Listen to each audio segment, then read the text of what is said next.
Switching gears, we are talking Rams. Play my Rams theme music, baby. Classic here. Talking LA. Bring back teams making songs. Like, we need to see that. We need to see teams making songs again.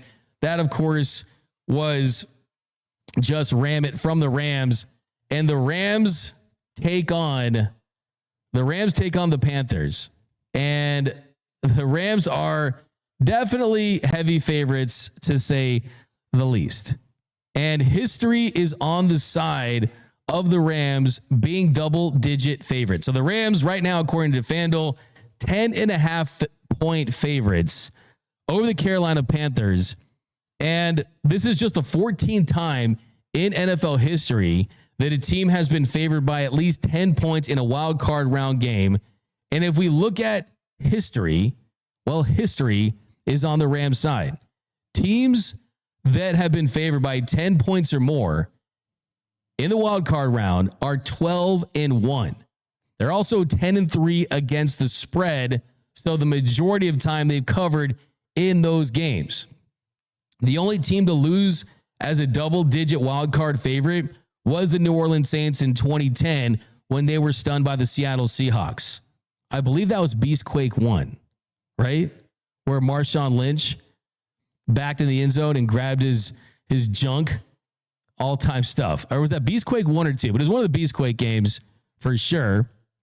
And it was a 41-36 point game, and that was 10-point favorites. And also the Buccaneers in 2020, the Bills in 2022 are the only other teams that didn't cover the spread. So if you also look past the wild card round, history is also on the Rams side in a major way. Teams that have been favored by double digits in the NFL playoffs are 64-14 all time. 64-14.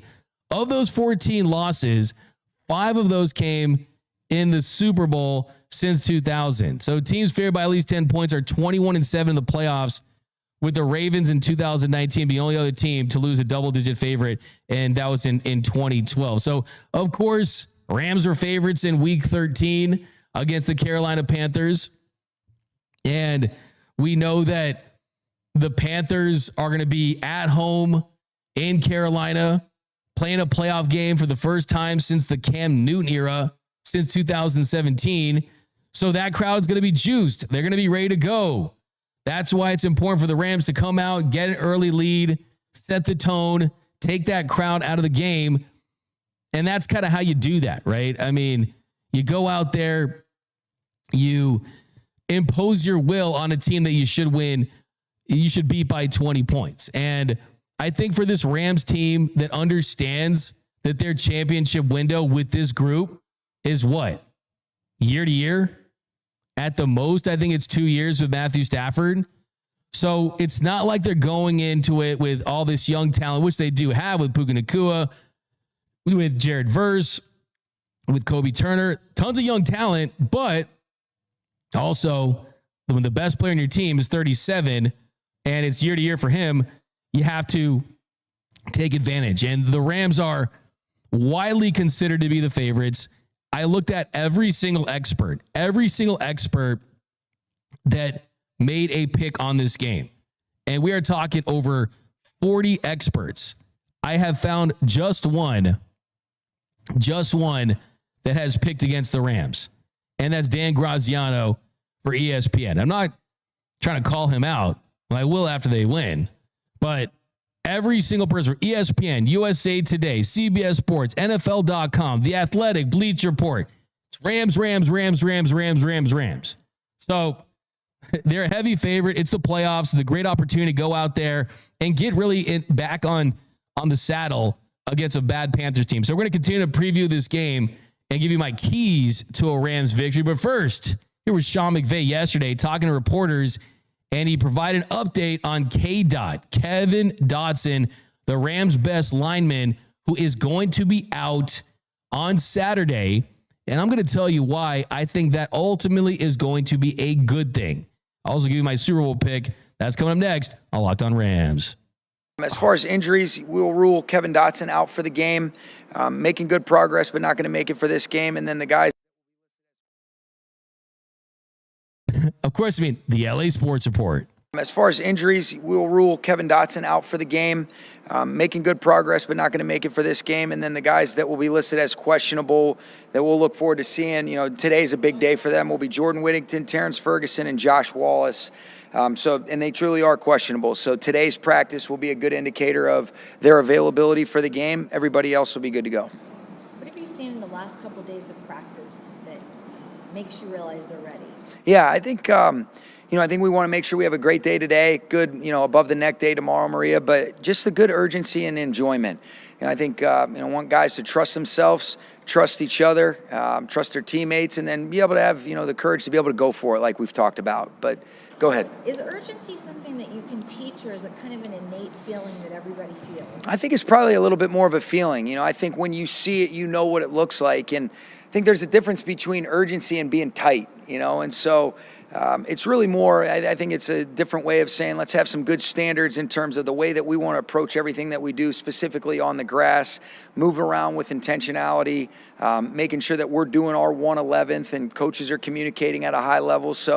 But I think there can be a good balance, when there's that urgency, but also there's that enjoyment and making sure you're present, but do not want it to be anything where you're tight. This is a blessing these guys have earned to be in a position to be able to play in the playoffs. There's 18 teams that would love to be in this situation, and these guys have earned a right to be able to be there. This is an opponent that we're familiar with from playing them recently. They did a great job of being able to get a win against us, and so as a competitor, our guys are excited. When you look at that tape, I know there's got to be a lot of things from that game Sure. that you're just like, that cannot happen again. Is the run game that they were able to produce with Hubbard and Donald the start of that? Oh, they did a great job with that. I think they were able to maintain possession. They were able to be in manageable third downs. They obviously had some key and critical fourth down conversions that, led to touchdowns, and they scored touchdowns on those. And then on the flip side, too many turnovers for us. And so, the things that are the most important that are reflective is being able to, get off the grass defensively. They were able to maintain and get some big conversions, and they did a great job. Like I talked to you guys about after that game, they made the plays to be able to win the game, and we came up short, and we had our chances, but there's a lot of learning ops, and there's a lot of learning ops even when we've gotten the results that we won and those 12 of those wins that we did have. But this was one that it was a good humbling day. You don't take away anything. They earned that win, but we do have a very clear understanding of what's going to be required for us to be at our best, to do the things that are necessary first and foremost, starting with ourselves, and then geared towards the opponent and the schemes. And our players have a lot of respect for these guys, and we'll be ready to go, but we know what a great challenge it'll be. When it comes to improving that run defense, not just from that game, but Falcons and Seahawks games, how does getting a guy like Quentin Lake back?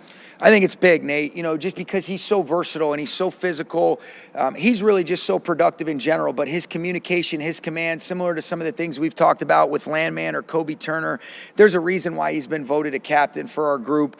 But he's just got this presence where you just feel better. You look at guys like him and Devontae, getting them back, you just feel better about your team when you add two players of that caliber. But specifically as it relates to the defense, he's so versatile. He does so many things for us, and I thought that was a real edge he provided for us in terms of some of the production, particularly setting edges, doing some of the things that we ask of the star. And when we're in our base defense, he's very active as a fit safety in the run defense, and so it's going to be big because these guys do a great job with that. Guys have talked this week about how the closeness of the last two playoff losses taught them about how every little play matters. Yeah. How much do you lean into that experience as you start another playoff run? I think you lean into it. I think the best thing is these guys have had experience. We might be a young team or have a lot of younger guys, but they've accumulated a lot of experience. You're talking about these guys that are in their third year. This will be their fourth playoff game, and that's really valuable and beneficial. What I don't want to have is guys reach and press, and in every single game, we talk about it all the time, Adam. It offers an opportunity to maintain momentum or snatch it right back.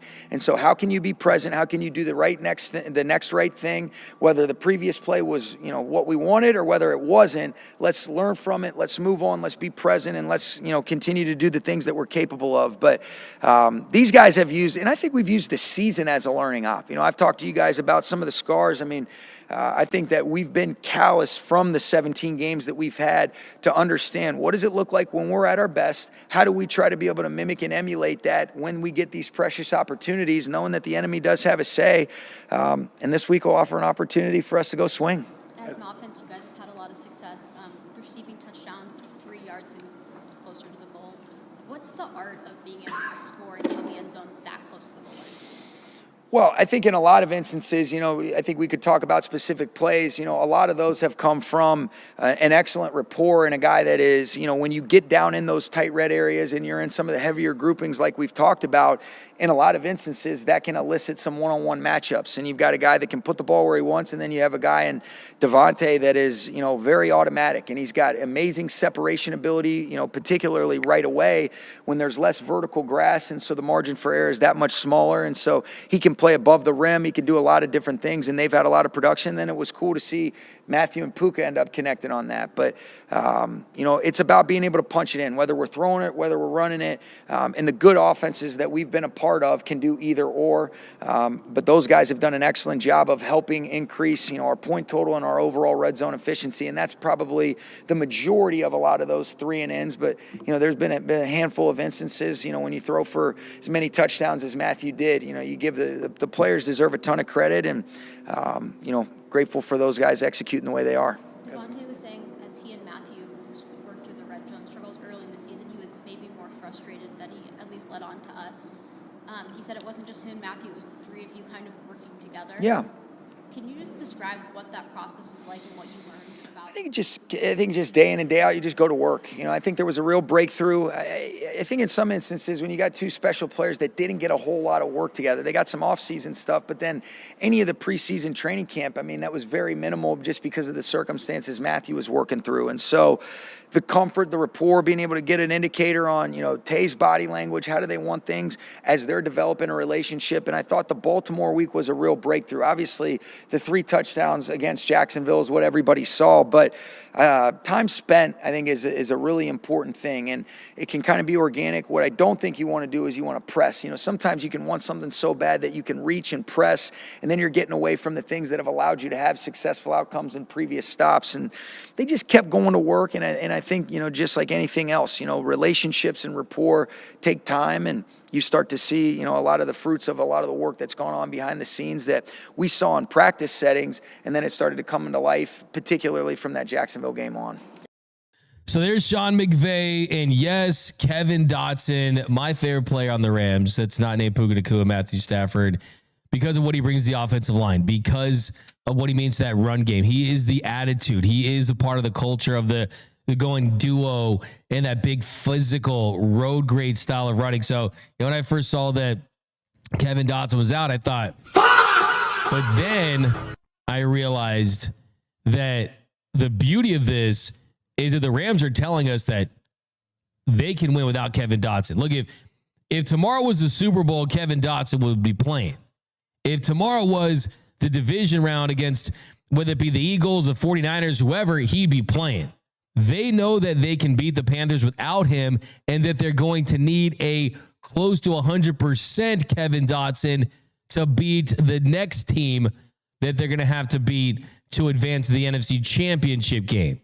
BC says, I like how he calls opponents the enemy. Yeah. The key and critical, the enemy has a say. This is a Rams team. Needs to go out. They need to execute. Yeah, he's a mile a minute with the words, man. I love Sean McVay. But let's get to some of these key matchups, and I give you the keys to the game. Now, I've already thrown out my prediction. I've got the Rams winning 29-16 in this one. Yes, you're going to cover. Yes, you're going to have a double-digit victory, but there's still important parts of this game that the Rams need to emphasize. And I think one of the big things that concerned Rams fans are going to have, and if I'm kind of ranking my concern level for this team, it is the secondary.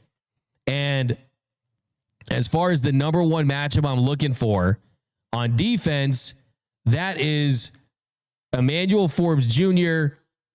versus the Panthers wide receivers. The first time they met up, they downright picked on him. Two of the biggest plays for the Panthers, and the biggest reason why they won that game were because Stafford had 2 interceptions. One was in the red zone on a tip ball. One was a pick 6. And then with the chance to tie the game with a field goal late, he fumbled. And then Bryce Young, because of the fact the Rams weren't getting very much pressure, because of the fact that they couldn't stop the run, so you saw cornerbacks and linebackers kind of creep up, look at that backfield.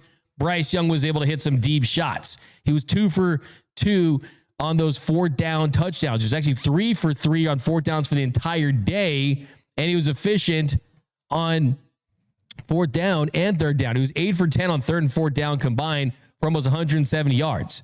Think about how wild this is. They were over 3 in the red zone, were able to put up touchdowns, and they were able to do that because those 2 4th down touchdown passes.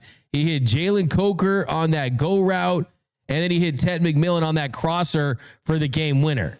And both those were on 4th downs, and both of those were on plays where Forbes has had his issues with bigger, more physical wide receivers. Ted McMillan, 6'4.5", 6'5". Coker, 6'3", 220. Big, physical. He has to play better on the outside than he did in Week 13. He had 5 catches for 110 yards and 2 touchdowns on 5 targets. And the Panthers, they're not going to be a pass-heavy team, but when they do drop back, when they do put it in the air, they're going to McMillan or they're going to Coker. Those are going to be Bryce Young's top 2 targets, and Forbes is going to be in coverage all day. So that's going to be the big matchup on defense in the secondary. Forbes, first-round pick, the Commanders essentially gave him away. This is his opportunity to make the Rams look smart. This is an opportunity for Les Snead to get another feather in his cap and say, we found a dude that no one wanted, and we made him our CB1, our CB2. So it's going to be a big afternoon for Emmanuel Forbes. Next big matchup, Poona Ford, defensive tackle, going up against center Cade Mays. Now, in their first matchup on Week 13, he was not 100% healthy. In their first meeting, he played just 19 snaps. He's the Rams' best run defender. And in that Week 13 loss, outside of the turnovers from the Rams, which were mainly due to Matthew Stafford and a couple lucky tip passes, well, the reason why they lost that game was the Panthers were running that football. 164 yards on 40 attempts. 40 attempts, 35 by the running backs, 93 yards inside the tackles. So you're going to see Dowdle, you're going to see Hubbard. They're going to try to not just gash you with explosive runs like it's a Saquon Barkley. They're going to try to get 6 and 7 yard chunks. And what that does is it puts the Panthers in 2nd and 3rd and manageable, and it keeps that Rams offense off the field. The Rams' number 1 priority on Saturday is not pressuring Bryce Young, which is important. It's stopping the run, because that is where the game plan is for the Panthers. The game could be won for them if they're able to run that football. Everything changes. If Carolina can run the ball down the Rams' throat on Saturday, that would be the first step to pulling off an improbable upset. And you just need to have a better game from that front 7 for the Rams. You need Poona Ford to be at 100%. I'm looking for them to neutralize that run. Next matchup, let's go to the other side of football. Right guard Justin Dedich versus defensive tackle Derek Brown. Now, Justin Dedich, he's in for K-Dot. Dotson's been ruled out, so Dedich, who is not good in pass pro, he's below average. You can call him bad if you want. As a run blocker, he's not the worst. But the Panthers' pass rush, they're not one of the best in the league, to say the least. But Brown, he is a game changer. On the interior, he's effective. And he's the one who forced that fumble on Matthew Stafford late in the 4th quarter in that last game.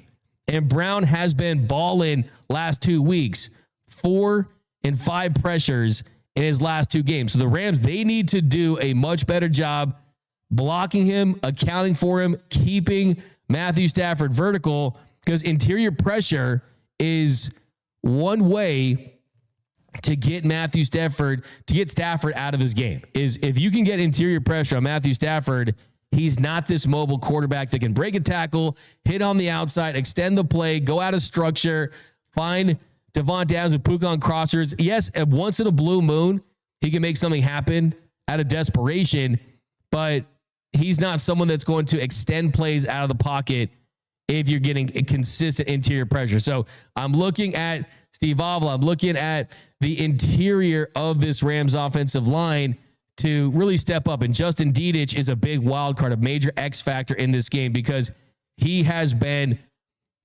a dumpster fire at times. He has been just downright bad. So they need Dedich to step up. Next one, linebacker Nate Landman versus the Panthers running backs. The Panthers will commit to the run like we talked about. Rico Dowdle, Chuba Hubbard, 35 carries total. And Landman, he has not been the same guy in the last couple of weeks. He's struggled. The tackling hasn't been great. You're going to get the return of Quentin Lake, which should have a positive impact on him. But if Landman is missing tackles and he's not containing his gaps and he's in and out of his gaps, he's letting them slip through, the Panthers are going to go 4, 5, 6 yards, and that's going to do what we talked about. Put them in a position where they could pull off the upset. Hey, Nate Landman, they paid you, but did they pay you too early? If you have a bad game and they lose, and that's the reason why, I'm going to say yes to that. So go out there and earn your paper on Saturday. Next matchup, wide receiver Puka Nacua versus cornerback Chow Smith-Wade. So the Panthers, they actually did a really good job against Puka Nacua in week 13. Watched that all 22 once again earlier in the week. And what really stood out was you look at the stats, 6 catches, 72 yards on 9 targets. It's a solid game for some receivers, not Puka Nacua. And that was in a game where they didn't have J.C. Horn, and Horn is going to go against Puka Nacua on Saturday, but Smith-Wade, he's their slot defender. And with Davante Adams back, you're going to see Puka Nacua in that slot, and Puka Nacua is going to have opportunities. So now's the time for Puka, who was the PFF Player of the Year. Puka Nacua, I'm just going to say this. I take Puka Nacua over Jackson Smith and Jigba this year. And the physicality, is he the best route runner? Is he best against man? No. But against zone coverage, still really good against man, still great against man, but Jackson Smith and Jigba might have the edge against man, but still, I would give the edge overall as a receiver to Puka Nacua. Puka Nacua was predicted to win NFL Super Bowl MVP. I still think it's going to be Matthew Stafford in my fairy tale ending. But to have Puka Nacua after playing without Davante Adams, the return of Davante Adams is just going to make life a lot easier for him. And you can't bracket coverage him as much. Davante is going to keep defenses a little more honest there.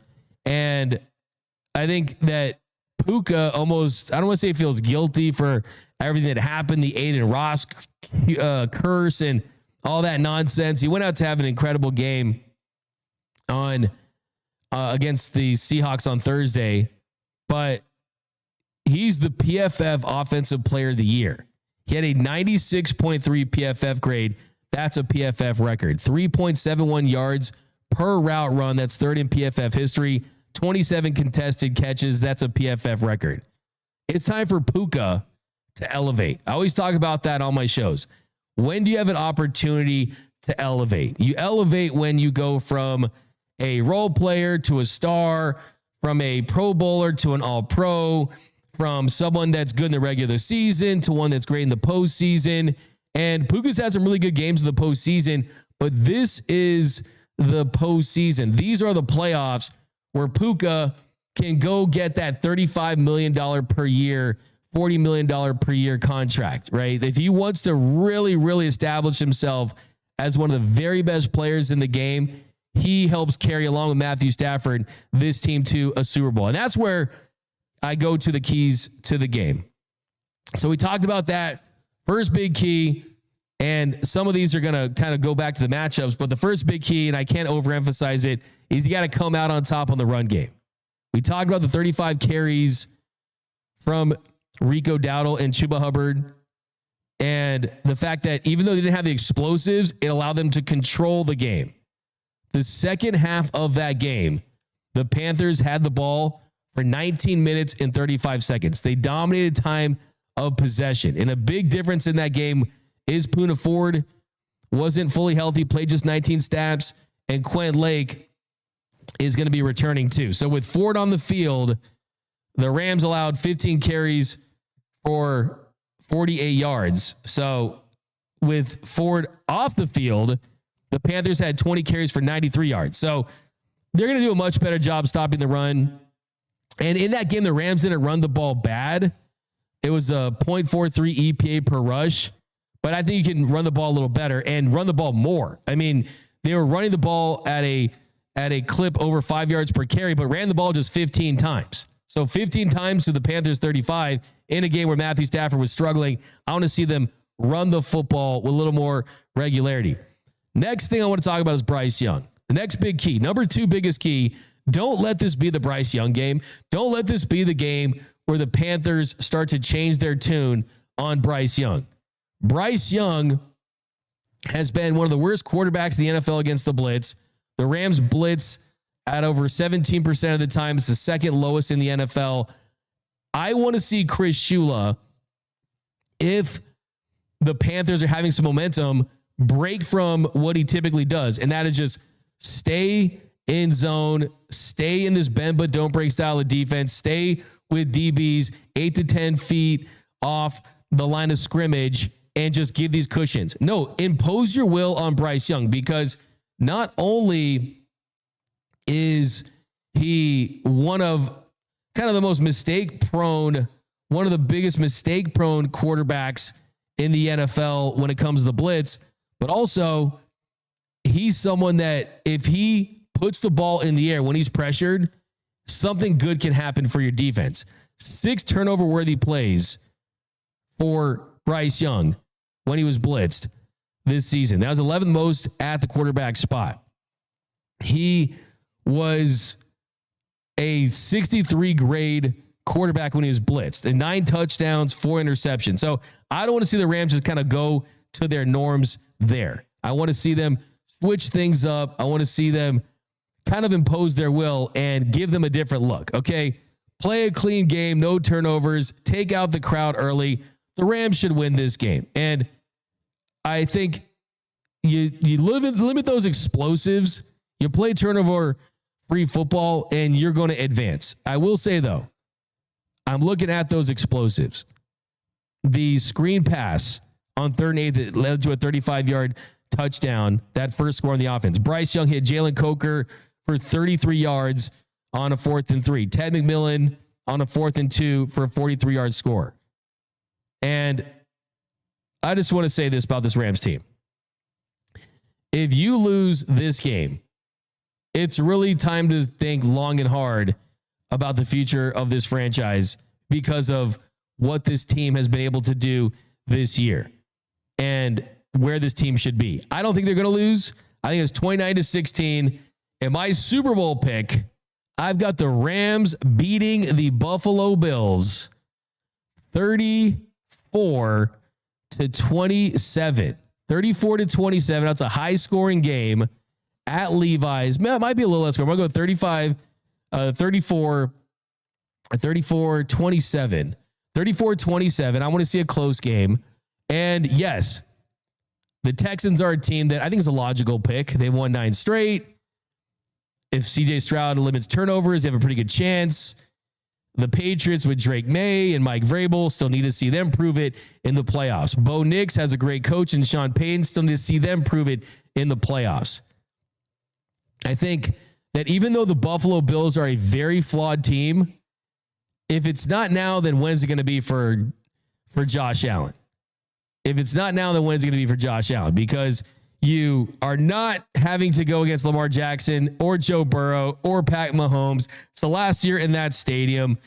It's got to be this year. No one circles the wagons like the Buffalo Bills. All right, let's switch gears, talk some Lakers versus Bucks, and drop your Super Bowl picks down below. I've got Matthew Stafford as my Super Bowl MVP. That's regular season MVP. That's Super Bowl MVP. And if that happens, I think if you're Matthew Stafford, do you really want to come back after that? It's the perfect way to go out. Obviously, that's kind of the dream scenario. But if you were able to pull that off, that'd be all time. That'd be all time stuff. There have been 7 players in NFL history that have won the regular season MVP and the Super Bowl MVP. Bart Starr did it. Terry Bradshaw did it. Joe Montana did it. Emmitt Smith did it. Steve Young did it. Kurt Warner did it. And Patrick Mahomes did it as recently as 2022. Stafford will be the 8th to do it. All right, we got Craig. If Stafford wins